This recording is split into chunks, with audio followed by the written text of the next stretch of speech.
Blade Talk with Scab and Joe. The American experiment requires us all to push the boundaries. What's up, everybody? Welcome to Blade Talk with Scab and Joe. Sit back, relax. We got a pretty good show here.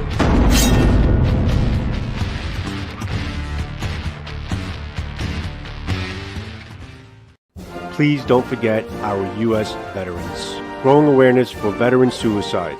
Hashtag 22 a day, no more. Veterans, you always have a place here. There is a number in the description of all of my videos for some good folk that can help you if you are in despair.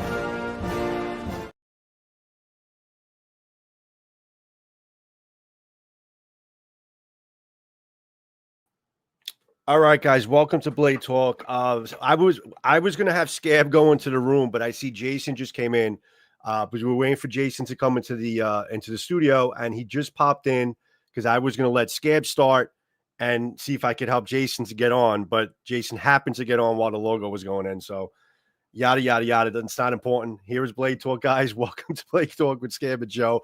Much appreciate for you guys being here. We have Jason Breeden coming in. Really great designer. I mean, he's got a lot of back history in being outdoors all his life, a passion for being outdoors, passion for knife making, and also just making things better and making things easier for people to be outdoors and have tools that they can actually use outdoors when they need them. And he's always looking to improve, and he's designing for companies like Condor, like Tops, Spyderco, most recently, like what we're going to talk about with CAS Iberia, and the list goes on. And I know I'm leaving some stuff out, but I'll let him tell you all about it. But guys, as you know, before I go into the live, we support our veterans on Blade Talk with Scab and Joe, and our supporting channels is Steel Mindset, and obviously Koi Boys Outdoors with Scab, and that just simply means vets, we love you, and you have a place on our channels at all times whenever you're available. And that's it. So let's get Blade Talk going. Thanks for people who've been waiting in the back room. If you have any questions, please put them on screen, and I'll try to get to them as much as possible. So let's get Blade Talk rolling now. How you doing, Scab? I'm good, brother. How are you? What's up, buddy? Let's get Jason in. I'm hoping we have a mic and a camera that's working. So let's see what we got. Jason, can you hear me? Hey, guys. I can hear you. Perfect. We're good. Jason, how are you? Scab, how you doing? Buddy, I'm alive and kicking. I hear you, brother. Hey, I know this is a little tipsy-turvy, which is par for the course for us. Jason, introduce yourself, if you would. So my full name, Jason Breeden. I've been designing knives now for around 25 years. Joe mentioned a few. I've worked with a lot of great companies over the years. Started off with a couple of designs with Tops. I've worked with Spyderco, did a couple of designs with them back in the early 2000s.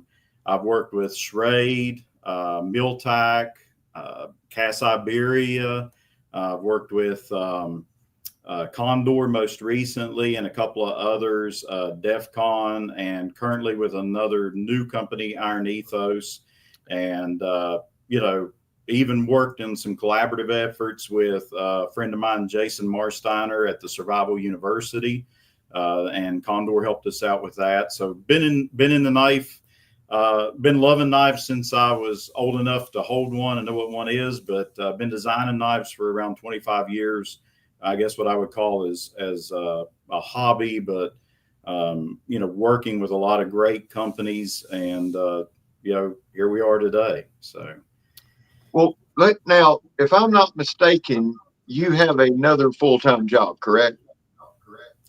Correct. Actually, I'm here at work today. They're kind enough, have a lot of support, guys, with what I do, and set up here at my full-time job. I'm actually a kind of a vice president of business development. We're a sheet metal fabrication company, so that's my day job. I do a lot of contract metal fabrication, electromechanical assembly, and things like that. So day job here in the beautiful mountains of southern West Virginia, and get to travel around, meet a lot of great people, and work on a lot of projects.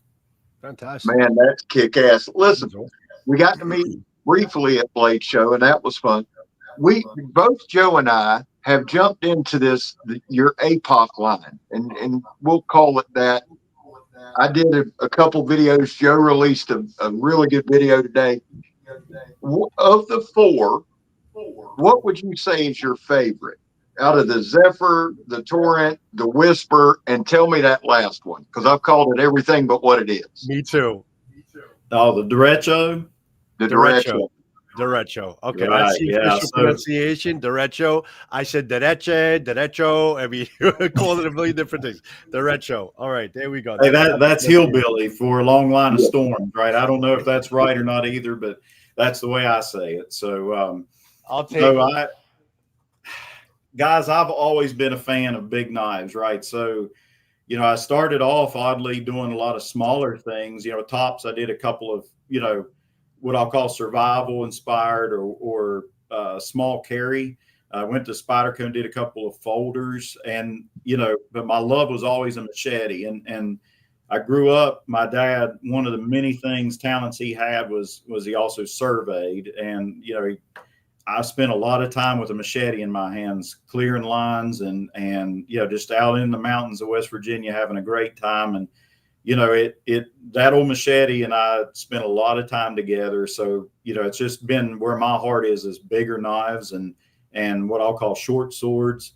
And Condor really helped bring a lot of that to life as well, you know, in my early workings with them. But, yeah, you know, down at CAS Iberia, you know, Patrick and Krista and the whole team they've been like family to me for a long time. And when we worked on this project, you know, I really wanted to inspire and do something that sort of brought together and unfolded a new era for them. Yeah. And so my favorite would really be what plays the most into the CAS line, which is that derecho. And, you know, the name derecho is a long line of thunderstorms, basically, you know, it can continue for many miles. And so the derecho is really, as you showed the other day, Joe, so well, it's basically, I guess, like a wakizashi sort of design. It's a shorter sword, but it's really meant to be used, although it turned out really beautiful and the craftsmanship is great and the work is great, but really meant for this to be something that you go out in the woods and use. And I unfortunately tear up a lot of prototypes. I probably shouldn't admit that, things that should go in a safe or somewhere to show off, but I really like to use them. And this is a wonderful, just outdoor tool and probably my favorite out of the lineup. Yeah. I love it too. I took it, I think it was Sunday. I took it and went in the swamp, and I've been wanting to do that. And I like doing that for a couple of reasons. One, and Joe's been in the swamp down here, what I call swamp. We have like a pine forest. You walk into like a pine forest, and then as you go back through probably within 50 to 60 yards, it changes into honestly like a swampy canopy. And so when I want to test out a machete or a short sword like that, I go there. The thing that really resonated with me, Jason, was that I could choke up, I could get high, and it was almost like a short Tramontina, right? I could drop all the way down with plenty of control, and it was like a survey machete.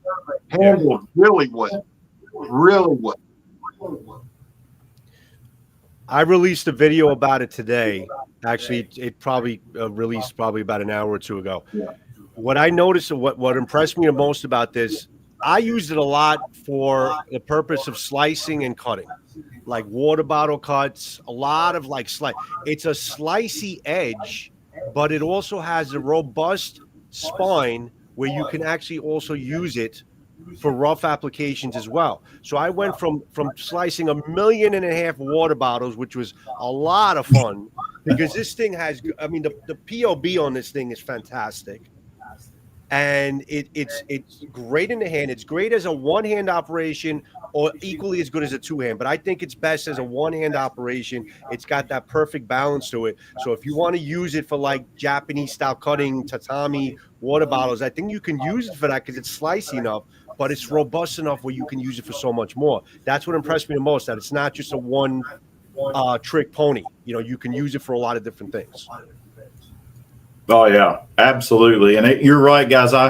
One thing to talk a little bit about my designs and that for a moment is I really like modularity, universality. You know, a lot of you know, in my designs, 2-hand, 1-hand, left hand, right hand. You know, I don't like to be too specific and hone in. I want the user to create, you know, their own feel, and that, you know, this particular design really does allow, you know, like you said, you can double up on it, but it has really great balance up near the top, and the structure of the design is carried throughout all of them, you know, which I really like to sort of showcase the, you know, the patterns within a traditional Japanese. Yeah, I love that. I did do something different with the tip, which I think is a lot stronger. Hopefully, Scab, you saw that. Yeah, Joe, you know, really using it. The tip I'm not afraid to break or hurt.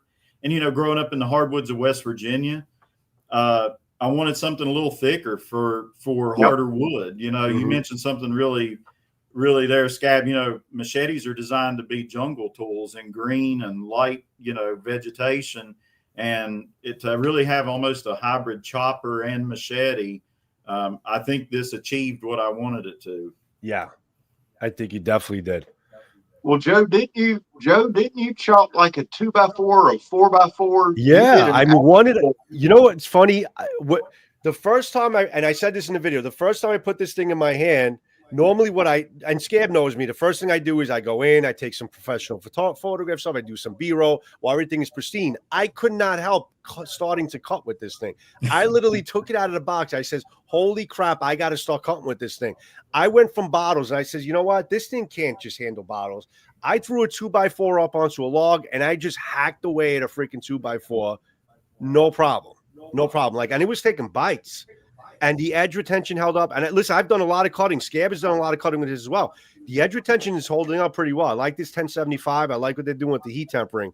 And it's going to lead me to basically to CAS Iberia again. You know, we'll talk about that. I have a lot of things I want to point out with that. But I think they did a really great job in terms of putting this thing together. They really did. I'm very impressed with it.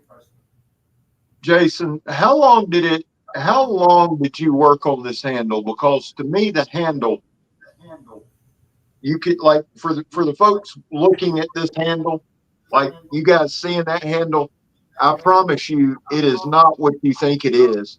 It feels amazing. How long did it take you to design the handle? So, you know, seriously, I don't want to sound like it just really came to me, and it, you know, I met CAS crew, gosh, I don't remember what blade show it was now. It was probably, my son was young and came with me to a show. It was at least 12 years ago or more, something like that. And, you know, I was looking at their product, and, you know, I've always been a sucker for Japanese inspired designs. And I drew this on the plane ride home after a SHOT Show. So I'd met him, I'd had this kind of crawling around in my head, and I designed it.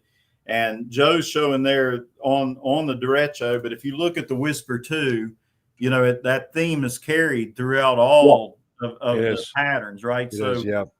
I really wanted to come up with a way, and the original Whisper was meant to be what this turned out to be, which you can see you have the red liners, the black handle, and you can actually see the diamond pattern in behind the handle scales. This is a lot more prominent on this design. That all the way through again. Yeah. You know, I talked about it earlier, modularity and sort of carrying through that thought process on all of the designs, as you guys, and I know Joe's done a wonderful job of showing some of these off, Scab, you too, that, you know, you can see here. Now there's actually hollow diamonds in some of these in the fixed blades.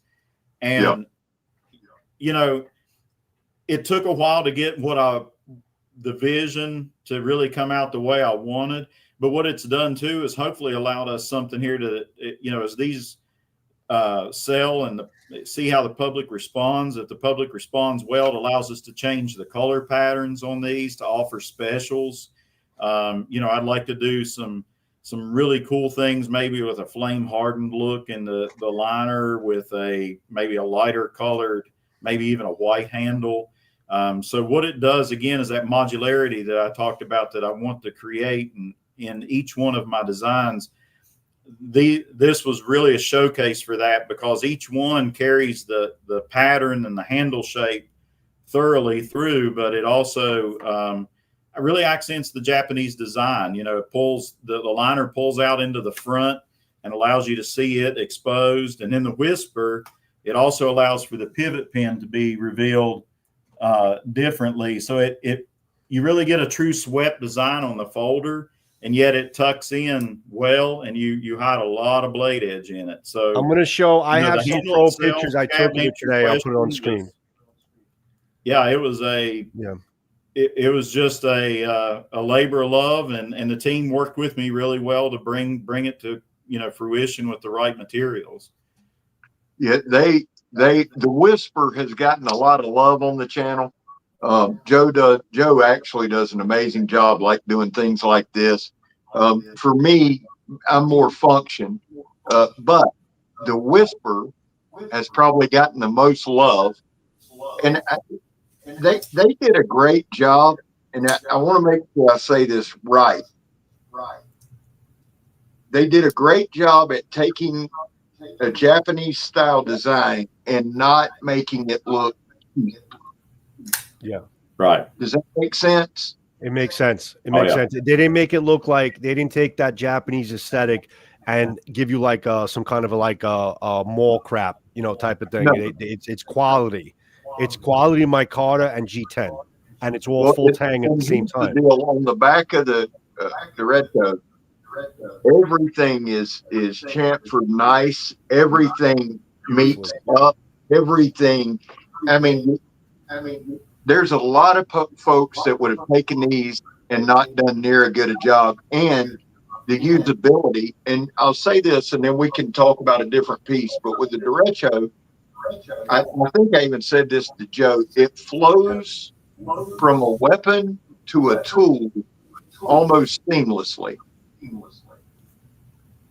with the design. You captured the essence right there, Scab. I mean, that was the purpose, was to really, you know, CAS Iberia really sells a lot of beautiful weapons and replication, you know, types of edged weapons, and I wanted to bring it into the everyday user's hands with something that was inspired by what their core is and what their, you know, what their marketing is and what they focus on.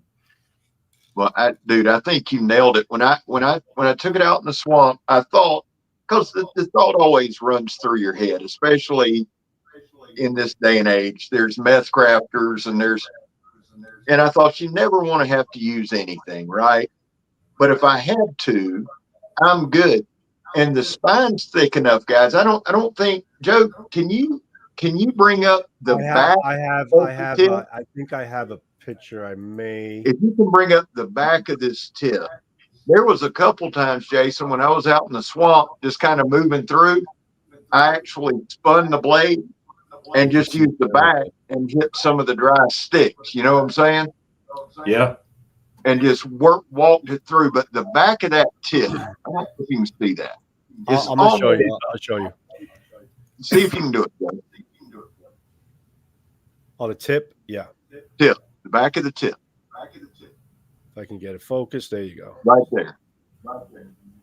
See how thick that is, guys? See how that comes down? It's a chunk of steel. It's a huge chunk of steel, man. That's as reinforced of a tip as you're ever going to have. I mean, this thing is solid, man. But as you saw, Scab, I'm sure, and Joe, you too, using it, it will really sump up into a piece of wood. You know, I had a lot of just firewood laying around when I got the first prototype, and I really wanted to see how it would compare to even things like a hawk spike and things of that nature. And that tip was just incredible. I mean, actually, it probably is more likened unto what you would want on the tip of a hawk. You know, it gives you the sharp and a true penetrating tip. And honestly, if you were to catch vegetation or, like you said, Scab, even flesh with that tremendous amount of damage just the way the geometry is. And I mean, it really will hold up, and it allows it to be easily sharpened as well. There's no transition there. So once you get the line, and that's something that's important for me. I'll speak, as much as I love knives, I've never considered myself a great sharpener of knives, but I want to also try to bring geometry. And if you look at the geometry of each one, as you brought up there, Joe, all of them have very, very easy edges. I mean, even the Torrent, doesn't, what I would call, actually has a more traditional, has the more traditional tip on it. So, all of these, and really back to that derecho, has that strength of pattern and ease of function and sharpening. Oh, but this tip is no joke either. You got some nice meat behind this tip too. This is this is not a slouch. I mean, you got some a nice spine and a nice tip behind this Torrent too. So this is no joke. This is the Torrent was a really good little fixed blade. Really good fixed blade. I like that Torrent a lot. I'll tell you the truth. This Zephyr, I like it too. I like this. I do a lot of putting with this thing. I like a lot, and not even from a knife reviewer's standpoint, right? Like I did Sunday when we went in the swamp. I come back, peeled an apple, shaved some firewood, struck a ferrite, but I've been carrying this, just carrying it, right? Like on my morning walks, and I'll throw it in my pocket. This is one of the most handy. You can come up and use that tip for fine work. You can do anything you need to do just around the house. Talk to me a little bit about the Zephyr, Jason.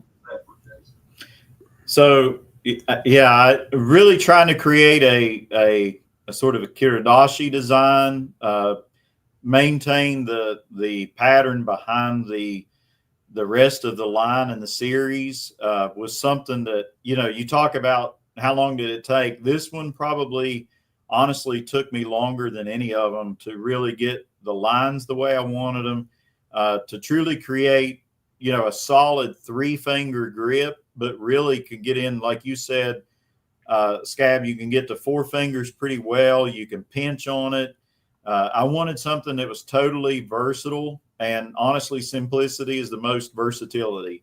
And, this knife turned out wonderful. We did have probably more variations of this, just trying to round the edges, but not too much. We wanted plenty of meat to grip in our discussions, but this little handy knife, really, I've always wanted to do a neck knife. This was really considered what I'd say one of the first production neck knives that I've done. And I love it. I mean, in a reverse grip, you're able to really get the thumb over the end and not have any movement.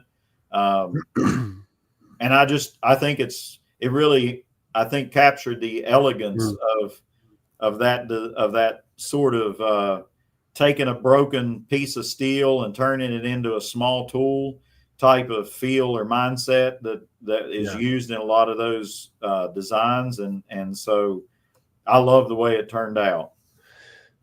I have a question. Well, I have a question and a comment about CAS Iberia. First, I mean, if you're able to share, who reached out to who? Like, did they reach out to you to kind of design for them, or how did the collab happen? Not to be cliche, it was very organic. Like I said, I was at a blade show and walked by, and my son actually, one of their weapons caught his attention, and he wanted me to buy him a set. And so I got to talking to that time to Blake, and met Krista, and of course later met Patrick when he came on board. But the very early collaborations that we did with the original Whisper, which was actually done with Kislyar Supreme. So Kislyar, CAS had picked up the Kislyar group or brand and was carrying that. And Blake and I got to talking after that plane ride home from one of the SHOT shows that we had talked at, and I shared the design of the original Whisper with him. Uh-huh. And, you know, we got to talking about it a little bit, and he said, you know, I really think we'd like to do this. You know, we'd like to talk and see if they would be the manufacturer and make it sort of an exclusive in the US through CAS. And so that's how it really started. But we had a friendship, and as you guys know, in the knife world, it's really hard to go to these shows. You just do so much networking and talking. You meet so many great people. Almost every show, I never cease to be amazed at how you can continue to make new friends and new acquaintances and new people in the knife industry. And they were just one of them. And, you know, we talked about it, we kick around ideas. And when this one, you know, the Apoc line really appealed to me, when I saw the first offerings out of the Apoc line, I said, you know, I think that would really lend itself well with that red and black, or sort of maroon, I should call it. We originally tried red. It didn't work so well, but this more maroon and black. And honestly, I think that was just sort of the right spark. And they're looking for they've always been looking for a way, I think, to continue to expand their brand and yet stay true to what their core is. You know, you never as a brand or a company, and I know they'd be okay with me talking a little bit about this, they do not want in any way insulate against or isolate, you know, their core and the people that have been long-term customers, but they want to bring them into, you know, a different line or a working sort of line. And like kind, we're hoping this line will actually bring people into CAS's, you know, people that haven't explored that traditional lineup, and bring them into that as well. So, you know, we're excited as collaborators, you know, to work on this, to say, hey, this is a way to get, you know, obviously my name as a designer, you know, and I'm so grateful to everything they've done there, and hopefully to expand the brand as well. Scab could agree with me on this. I mean, I've been dealing with Apoc for probably about 4 years, almost 5 years now. And one of the biggest headlines that I made it a point to put a headline on a couple of my videos, as even the latest video, is even though you're facing the end of days doesn't mean you don't have to face it in style. So that's basically your line, basically facing the end of days in style. The reason why I say that, it's actually calculated why I said that, is because for many years, Apoc has been just a very bland. I mean, I like Gus trim stuff. I mean, it's all solid. It's end of days. It's apocalypse. It's all purpose driven, but it's a very bland, all black oxidized. Everything is it's the same, different blade geometrics, but everything is kind of mundane and the same. And it just has a certain look, and it doesn't change from there. Now, ever since now, they started collabing with Demko, with Wallace, and doing these knives and changing things up. As soon as I saw Wallace's designs that Scab was reviewing, I'm like, wow, this is Apoc. I'm like, well, since when did Apoc start to go in this direction? And then Demko's designs, and now your designs. I really like the direction that Apoc is going in, because, like you said, they're introducing a couple different people to new designs, but they're still keeping true to the design of that whole apocalypse, end of days type of scenario. But you guys are just adding so much more in. I'm loving the brand. I'm loving where everything is going, and you guys are making it happen. That's a great thing, you know. Absolutely. Yeah. The whole Storm series, that, you know, each one of the knives carries sort of a name around a storm, which Whisper was the beginning. But it is really what I wanted to embody was, you know, when I think of a lot of Japanese inspired designs, you know, I think of that very silent but effective, and, you know, a whisper can be a deadly thing sometimes, but, you know, really sneak up on you. And so I wanted to incorporate that in this design. And you're right. I think sometimes style I'm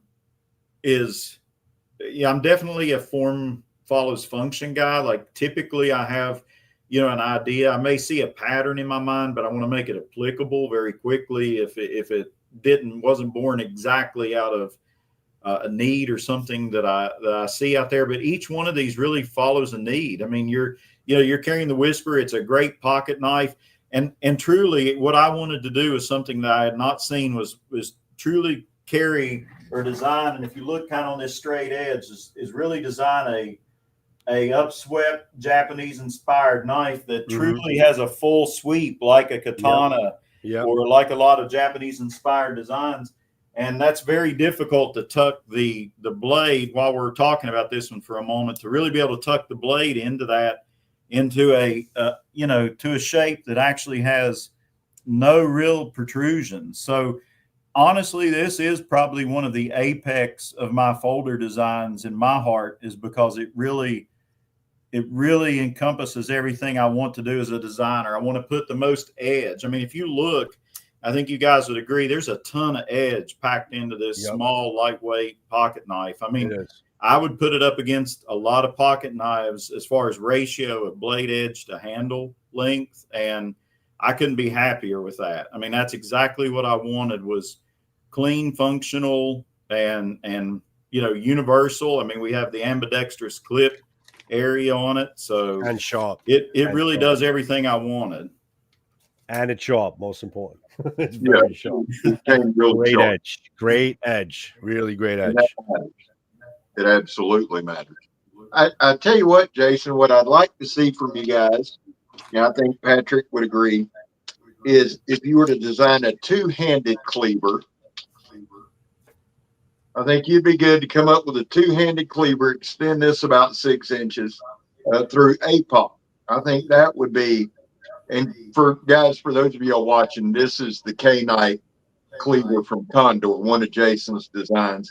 It stays in my car. I brought it in for Blade Talk, but this is one of Jason's design, just to show you something different, just to keep it. Dude, I love this. Absolutely love this. So I think Scab, you called it then.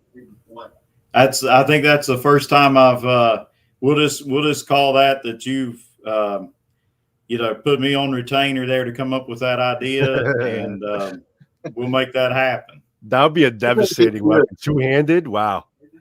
A two-handed elongated cleaver. And here's the thing, and I wanted to talk to you about this too some, Jason and Joe. We're all in 3 different areas of the country, and this factors in, right? Mm-hmm. So what I think you've done, what I know you've done with this line, with your line with Apoc, is you have covered a ton of different areas of the country with the dresser, and I'm talking about from a physical presence. You've made it to where if you need to chop a harder wood, you can. If you need to take on foliage, you can. You've addressed the pocket knife situation, which this is really, truly, honestly, I love carrying this. This gets a lot of looks, but from a if you want to go the self-defense route, whatever, and you've made 2 multi-purpose fixed blades in the Zephyr and the Torrent. Having said all that, Jason, when you're designing, how much geography factors in? I know you mentioned growing up in West Virginia and how that played a factor. Do you think broad, or do you just say, hey, this is my area? So I'll tell you guys a funny story. The guys, co-workers years ago made a joke and really, hammered me on it for a while. They asked me one time, like, what inspires my designs and what makes you want to do certain shapes. And I said, honestly, a lot of it is putting my mind to where it's going to be used. Geography is a big part of that. And they laughed. They were like, oh, okay, so you have a desert knife and a jungle knife and a ocean knife. And I said, well, honestly, tools are largely inspired by our surroundings. So, while they joked about it, I meant it, and it really sunk in. Actually, a little bit of the ribbing, kind of got me to a point where I thought, it is a lot of it. And so we talked about it earlier with the derecho. Really, guys, it plays a lot into it. And as I said, I don't want to ever design something that's, mainly inspired around maybe just left hand or right hand use or just jungle chopping. So like you said, the derecho really meets the needs. If you're in South America, Central America, you're going to have no problem with this design. But at the same time, you have the meat and the geometry. I mean, you can drive tent pegs with this thing in hard soil, right? So you can bust a rock with the back of it. I have no doubt, and while I don't ever subscribe to using your knives for something other than what, they're designed to do as a tool, we all find ourselves in situations, and that's really what I try to do is, so geography plays a big part in that. To answer your question, a dive knife doesn't always fit the bill for going out and, starting a fire, although you should be able to do that. But, harvesting wood for a fire is one thing, and I'll kind of segue a little bit into this, into the torrent with that. I really think that shape has turned out for me messing around the house to be one of the best shapes for skinning, feather sticks. I mean, really honestly, guys, this shape, you can baton it through something. The handle is universal enough with that, no additional features. And don't get me wrong, I put a lot of finger choils and things. All my designs have a little bit of different and significance and flair to them, but this is just a very good utilitarian. Stick it in your truck. You've mentioned that a couple of times, Scab. I've heard you say, keeping the cleaver in your truck, and that's really what the derecho was meant for me to be, is under the back seat, easy to deploy. Tree goes down in front of the vehicle and you got to do something, or get some limbs out of the way because you're trying to do work in the yard, whatever it may be, it's right there at hand. And each one, while serves its purpose, really complement each other. And that's something I try to bring to my designs. And I know can be a little recluse over the years, this many years of design, and I haven't done a lot of, discussion about it. But all of these designs, and if you look back here, I mean, this is a portion of everything I've done over the years, including your cleavers down here at the bottom. But I really try to bring in, the mountain pass from Condor had its sort of mindset and what it did. And, you talk about, I'll just talk a little bit about the surveying and where you're from. You mentioned that this Condor, this is the surveyor. And this was really inspired by, spending time out with my dad in the woods, doing the surveying. I always wanted a little sheath knife that I could go and, hook a branch. You can do it at the back, chop easy with it, but wasn't, an unsafe, kind of had more of that heavy chopper, but in a light package. So as you can see, I mean, again, a very, common shape and sort of a modified coffin handle, fits really well in your hand with, you have open point, it kind of fits into the swell of your hand here. You can choke back on it and snap cut with it. You can choke up on it. And so I try to bring that mindset. That's a terrific looking design, Jason. Mindset. I like that. It is a mindset.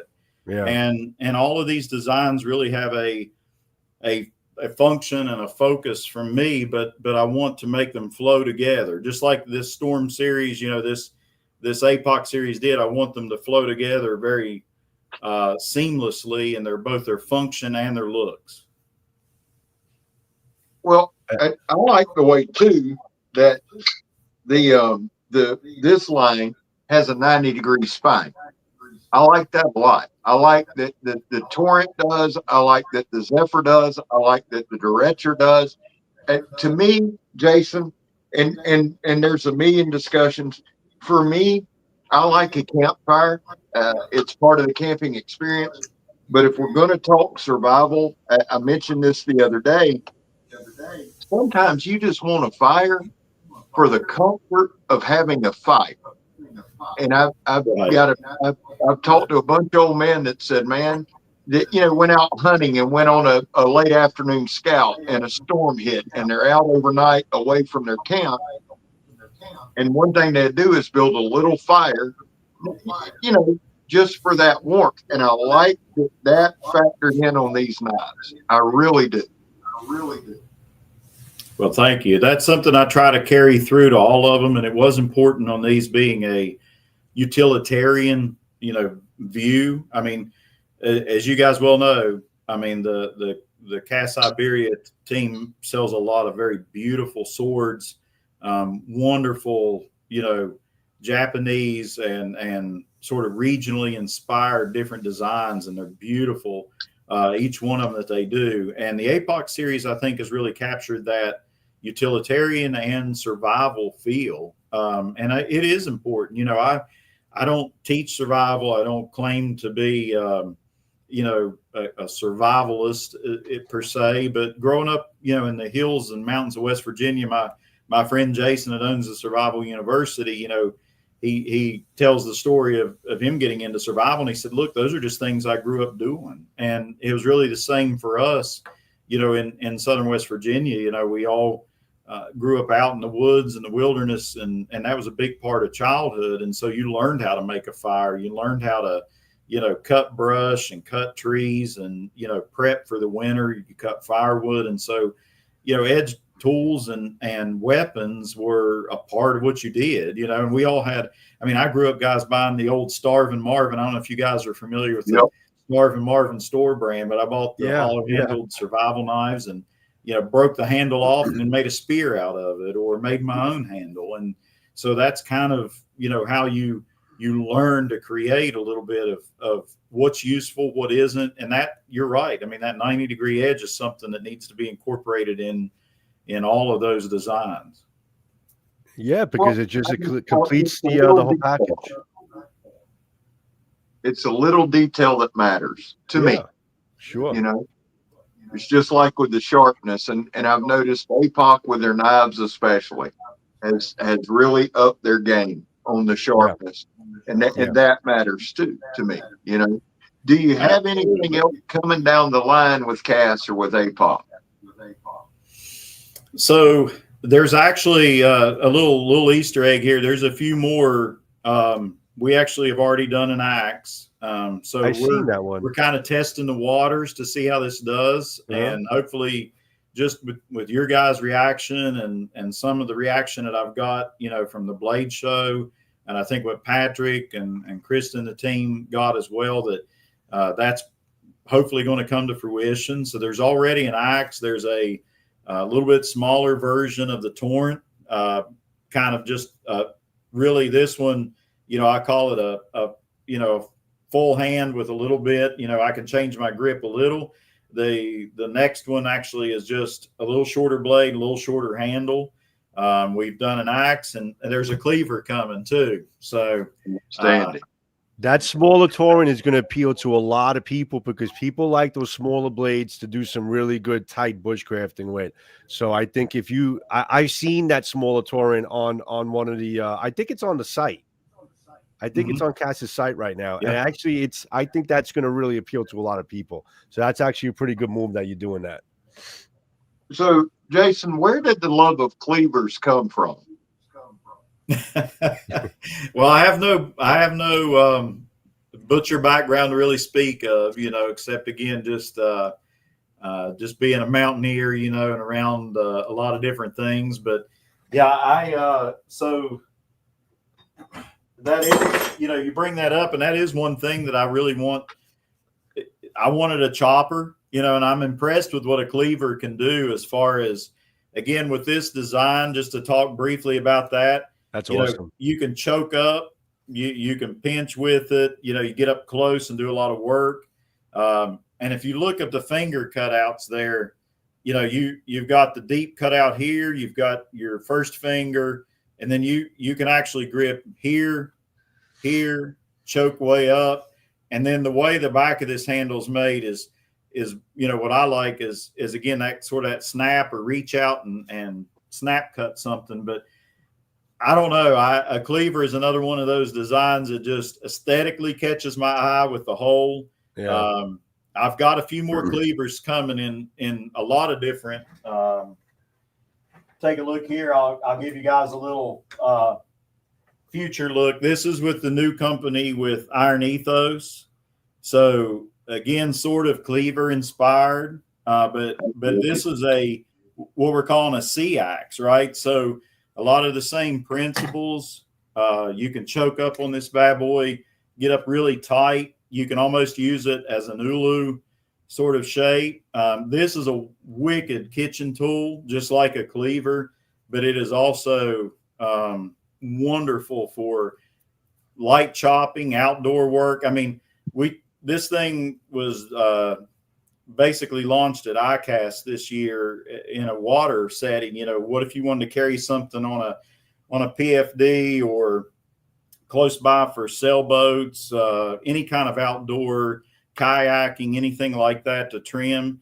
And most of those guys said, I just want one in the woods, period. You know, That's an amazing looking at all piece. times in the Where's that truck. going to be sold? Who did you make that for? Excuse me? Who did you make that piece in your hand for? That cleaver? This is actually a new company, Iron Ethos. Iron Ethos. So they've just launched. You That's can see beautiful. them at iron-ethos.com. And you can see here, I mean, liners, the detail of the different colored liners in the back. It's a proprietary steel with them. And I think just it turned out beautiful. I mean, really captured the essence of the design. That's and awesome. We've got a dive knife that's going to go with the group as well. You can see, and then 3 bait knives, we're calling them, but really just outdoor knives, different blade shapes with the same sort of handle. There you can see. Good looking knife. You know, That is really, I love the more whole, stuff all to the talk patterns. about, guys. Seriously. Wow, man. So, I know we've just got this one show, but definitely like to come back on and showcase some other stuff. Just kind of give you a little background. Definitely want to show. This was a collaboration with Condor, a Ganunting that I did with Condor and the Survival University. So this is actually through the Survival University. Nobody had, as far as we knew, did a bushcraft survival Ganunting. So I really wanted to capture the cat head that's traditional in the back. And this thing is just awesome with the different grips and what you can do with it. So again, like the cleaver, I love that thing. Wow. Inspired by a true traditional design, or, even like the Apoc series, but with just a little bit of a flair and a twist to it. So, and you can see that same tip, very strong tip on the end. Yep. Not traditional. A lot of them are sharpened with a little swedge on the back, but we kept this one for bushcraft and where you could chop. So, it really turned out well. Yeah, I love that. Absolutely love that. Yeah, we'll have to get a couple of those in you guys' hands and let you play with them and do some review on those. Hell yeah. I got to tell you, I'm impressed with basically what you're doing with these blades. I mean, it's look, it's the Scab says it all the time. We always say it like this: every blade shape, every geometric has been done and done and done and done. But I like what you're bringing to the table in terms of what you're doing with the cleaver, and you're doing with all these geometrics that are well known, and just changing them up. And listen, I'm a big believer in the cleaver too. I've been of the last couple of months, I've been seeing how much you can really do with a cleaver. It's such a great geometric. Well, again, born out of necessity, guys. I mean, butchers do this work all day long, and the cleaver met what they needed, the weight forward and really the shape and the geometry. And I wanted to capture that. And of course, like you said, Joe, you can do a million different cleaver shapes, but I really wanted to roll the front. For me, it was giving it versatility across multiple functions, right? And cleavers can have a billion shapes, but one other thing I wanted to point out on that cleaver too, for you both, is if you look here, again, continuity in a lot of my designs, you get that continuity because the handle is actually identical on these two. So you have this short machete, another very fast, sort of very light, fast machete that can be used in everything from self-defense. It can be carried in your pack and drawn quickly, come out. So really fast, nice, light design, but then you take that same handle geometry, which turned out really well and is very functional, and you add it into a machete, and people have that familiarity. You have that continuity of shape, and that feel, carries across, and then, you change it just a hair and you come up with a panabas, so now you've got something that's got, again, that sort of historic look, but you carry, what I did is I took this handle and flipped it over. So you take that original shape here and you flip it over, and it also carries through the traditional panabas shape and feel. So you get to, maintain continuity into the designs. That thing is wicked, dude. Yeah, that's some wild stuff there, That, man. Wow. that last one is wicked. Yeah. I did not expect for you to be showing all these beautiful blades right now. You're kind of like making me fall off my chair here. This is nice stuff. Truth, Jason, I was thinking you could come up with kind of like a production run hog split, two-handed hog Well, that's splitter. kind of what with this. I think that's what we're going to do is maybe just do a big old sort of hybrid hog split, or maybe, you know, some of them were traditionally very big and maybe even had an edge that wasn't much less, you know, than this. So Yeah. maybe we can do a hybrid with somewhere in that, you know, 10, 12 inch. So keep your eyes peeled. Oh, absolutely. Absolutely. That'd be badass, man. Really, truly. Love your designs, man. Love the cleaver. I'm waiting on a good barbecue. I've cut some sandwiches with it. I carry it. I love it. I'm going to do a barbecue video with it with my buddy Jimbo, and then we'll do a bushcraft video with it because it does lend itself to both. I'm digging everything you're doing, man. This line with CAS and with Apoc, and we'll kind of drift back there for a minute. The 4 is like the perfect combo. It really is. Everything is seamless. Everything you can mix and mingle. I believe I reviewed the Whisper on its own, the Torn on its own, and then did the Nurture and the Zephyr together.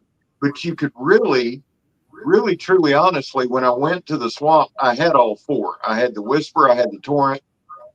You could mix and match and mingle any of the 3 blades with the dretcher and you're covered. That's what I like. I like the seamless way it weaves in and out. Well, and actually, I'm ashamed to say this. I put the sheaths up whenever I put these out to kind of display for the show. But if you look, the sheath systems on them too actually have a hybrid of either Kydex, or in the case of the derecho, you know, it's a fiberglass. And yeah, Joe may have that. And if you guys look there at the webbing part or the ballistic nylon portion and the way it velcros around, it gives you a ton of options for mounting. But here's a cool another Easter egg, guys. You can actually mount the other sheets onto that. So you can use that and lace those straps actually through a smaller sheet. There you go. Yep. Joe's got it. So you've got the cutouts and everything there to just marry them together and carry them. Pretty cool. Actually, yeah, now that I'm looking at it, that is pretty damn interesting. You could do that. Yep. You could do it right here and just have it dangle and just put it right through. Yeah, that's nice. I like that. And keep the other neck knife on, and then you just go nuts. You'd be like freaking. There you go. You'll be a bladed Rambo. You'll be a bladed Rambo. You know, you asked Mike about a little bit of getting started. One of the inspirational knives that I had was an old Coleman Western. Coleman had partnered with Western Knives years ago, and I had a Coleman Western axe and knife set. And you know that axe and knife set, I still have it at home in the safe, and it inspires me to this day. It inspired that sheath system, and you know, actually when the axe comes out, because I'm gonna go ahead and call it, I'm gonna say, you know, shout out there to Patrick and Krista. We're gonna do the axe hopefully here soon. But when the axe comes out to marry, you know, this with the axe would make a great little bushcrafting set. You know, the axe is going to have a shape to it that is actually really is going to lend itself well to penetrating. You know, it has a tip up sort of design so that if you do thrust with it, so again, keeping combat in there, but also lending to, you know, the outdoor work and activities that you're going to do majority of the time. You know, I'm never have been an operator or anything like that, but I wanted something that you know, if someone, you know, special ops or someone in Leo wanted to carry something that they could use in the field, absolutely could be used for that, but also for bushcraft, working around the house. I mean, that's my goal in all of my designs, is to truly make something that appeals to a wide mass. And once you get comfortable with that shape and that feel, and it, you know, you're digging it, you know, Joe, didn't really understand until I got to watching a lot of your videos. Your love for that color scheme, I think it played right into that. And, it allows people to continue to carry that through and look in a way that's not, hard on the pocketbook, right? I mean, you grow your lineup, you can add different shapes and different styles as you go. And that's really what I want, is something that is affordable. Value, something I preach at work every day. You guys said my day job is, it isn't really about money, it's about value. Yeah. And it's what If I can interject with that, listen, we don't, and Scab says it, we all say it all the time, when we don't want to really play it off like we're trying to sell something to people, because we're not. We're just trying to give people their experience, and people make decisions themselves. But since you brought up the price, that's one good thing, because you got some really top quality stuff here, and the way they're pricing everything, I think it's pretty accessible for most people to be able to basically get into. So I like the way you guys priced everything with Apoc, with the tools, with these lines of knives from the designers that they're collabing with. I like what they're doing there, because now they're making some really cool designs that they're adding to Apoc, but they're pricing them really well and making them accessible to everybody. So that's a good thing, a really good thing. Right. You want something you can use, guys. I mean, I grew up that way. I'm a hillbilly from West Virginia, and I love knives, and a lot of times I'd see things that didn't hit my pocketbook just right, or if it did, I didn't want to use it. Right. I spent a lot of money on it. And what I've really wanted to achieve with working with all these collaborations from Tops and Spyderco all through is really give people a truly functional something that they have with them. Like you said, both of you said earlier, I mean, I want to see people with that on their side. Right. And I want to bring back, carrying knives as really a sort of who we are. Knives used to be and have been a part of a lot of cultural dress over the years, where, what you wore as a tool every day and used it in the kitchen, you used it out at the camp, you used it, to skin an animal, or you used it to whatever, that you had a need for a sharp edge in the kitchen. And, people carried those with them every day. And that's something I want to bring back is, thank you, Joe. Yeah, that's, a lot of my designs are based around trying to, really work with people. You show this one of my older ones with mill tack that I did. You see that if you go, and there's the Bear and Sons and the mill tack, both of them butterfly. Both of those are utilitarian butterfly knives. So, I really wanted to bring that, and so are the Spydercos, so. Here's some condor pieces. I love your condor piece. I did not realize until I kind of looked up your page, I did not realize how many pieces you designed for condor. You've done a lot of pieces for condor. I thought Joe Flowers did everything for condor, but let me tell you something. Jason Breeden's doing a lot of stuff for condor. Damn. Joe's great. Listen, and Joe's really got the background, to put it. Oh, there's the axe. There's the axe. That's it right here. Yep. Yeah. So, with the axe, this smaller torrent right here, which I like. Right. Yeah.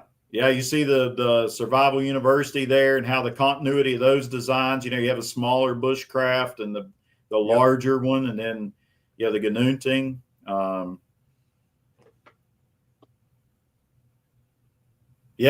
Hey guys, it's a journey, and it has been a wonderful, awesome journey. I mean, all of these designs are just a accumulation of really working with wonderful people, my family. And, I had my daughter here with me the other night, and she was a huge help helping me clean these up, because I get out and use them too, and I'm like, man, these things look horrible. I've got to try to show maybe some of these other designs, and we spend a lot of time with some flits and cleaning, and thank you for spending the time to get them ready. We appreciate that. Thank you. Gorgeous. Yeah, that little design there. This folder, I wanted to ask you, what's the deal with this folder here? So here, I'll show you if you want to. So this is actually the prototype I got in my hand here, but this was maybe one of my earliest of all designs, where I wanted to incorporate 3 edges into a knife. And so you actually have the tanto there. And then on top, you can actually use it as a clip. So it is a double, I guess. Well, actually the name's going to be Trinfinity. So it is a triple edge knife. This is with DEFCON. And you can see here,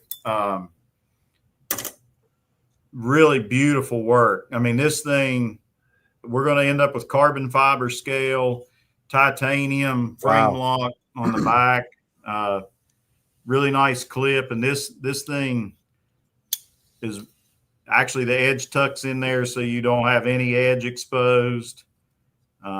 And you're getting 3 edges, 3 continuous edges all into one there. So I feel like I reviewed something from DEFCON that you made. What else did you do for DEFCON? What were the names?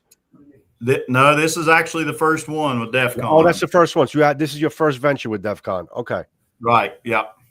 First venture with DEFCON. So I like that one a lot. That's wicked. I like that a lot. Nice. Yeah, I'm excited. I'll get you guys, should have production pieces in soon on that. But I'm kind of a big folder guy. You know, this one with Condor, and you can see with my hand, you know, the age of the old Almar, you know, the true Vietnam era Almar folders, you know, they were beefy, big that folders. Nice. And, you know, this actually goes on par with this tactical. You know, this was a Condor fixed blade.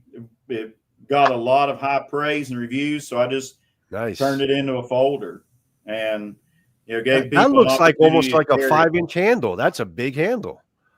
Yeah, it's compared to my original Captain design was Spyderco, which was you can see a lot of people are familiar with the Captain. It's a beast. Yeah. It's got the kind of universal left or right hand carry clip on the back, which I think turned out really nice. It doesn't create a hot spot in the hand, but Condor classic finish on that. It turned out well. And, you know, honestly, again, just as with the Whisper and the Torrent, you know, you're sort of getting that, hey, I love my fixed blade, I want to carry it in my pocket type of deal. It's a good mixture. I like that. I like that thought process. I really do. I like that you can kind of combine them up. I like that they look similar. That's dope. I like that a lot.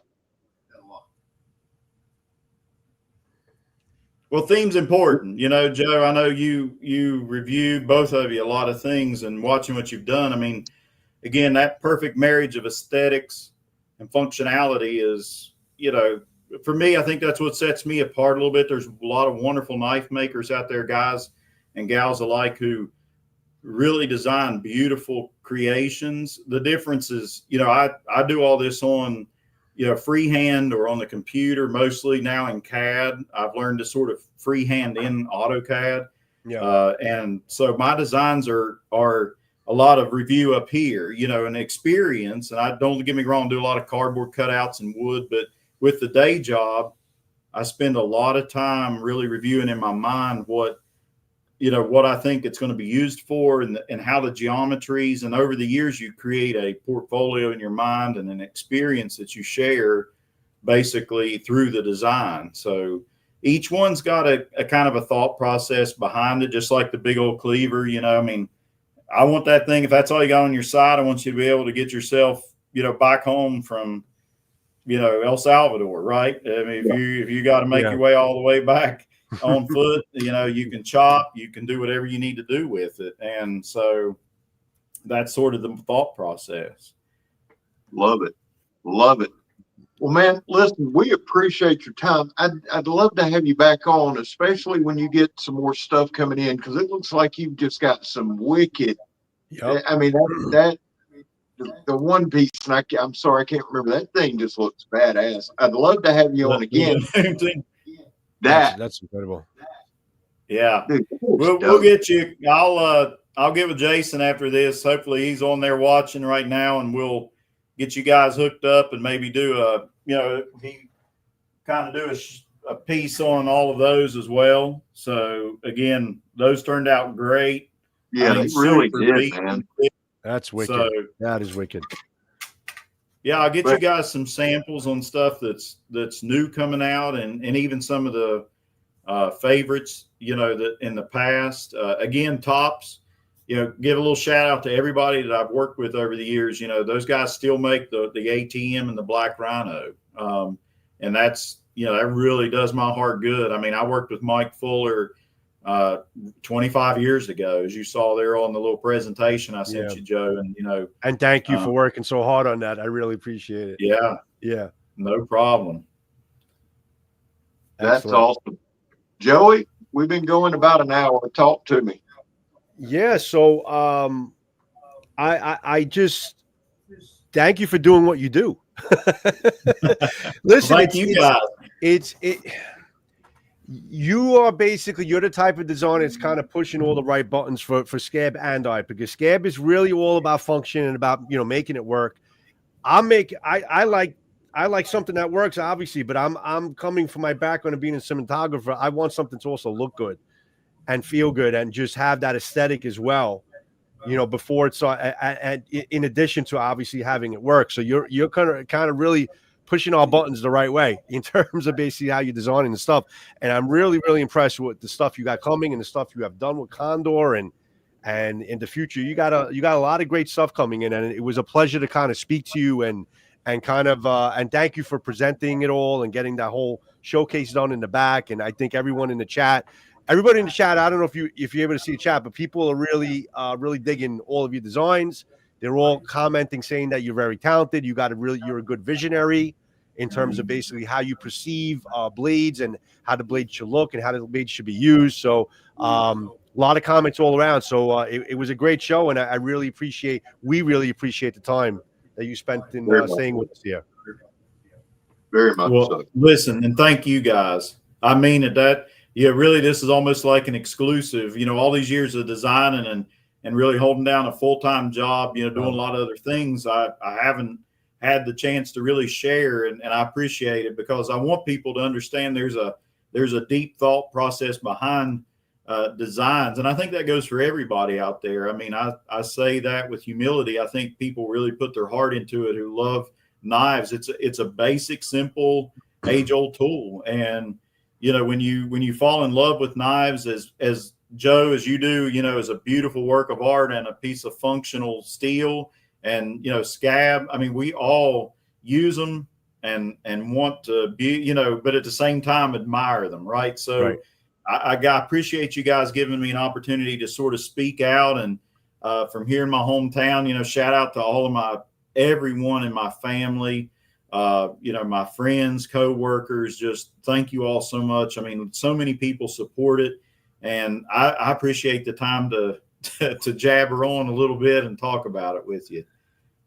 Well, we say it all the time, and I know everyone at the end of our Blade Talk, we say it all the time that this is your platform. I mean, if you have anything, you just reach out. You have my contact. Let's, just don't be shy. Reach out. Let us know if you got something coming in. You want to showcase something. You want to talk about designs. I mean, that's what we're here for. So we would appreciate you coming in again anytime you want. It's all up to you. Same here, guys. Yeah, I appreciate it. You really pushed some of the right buttons for me too, so I appreciate it. This was great, and I really hope everyone that your audience, and it appeals to them, and they see the depth of what we all love to do. So and they have. So I'm going to close it off here. Jason, stay in the room. Don't click out, because after we go live, we'll stay in the room. But I just want to tell everyone in the chat, thank you for all your enthusiasm. Thanks for sticking around. We had a nice room tonight. I'm sure you enjoyed the show. I can see you have. And Jason was a great guest. We thank you, Jason, for being here. Everyone have a great night. Thanks for joining us at Blade Talk, and we'll see you on the next show. And any comments you have, even if you have for Jason, put them in the comment section of our videos, and I'm sure we'll probably get it over to Jason. We'll be able to help you out. Thanks, guys, and have a good night. And appreciate you being here. Good night. thank you, guys. Night, guys.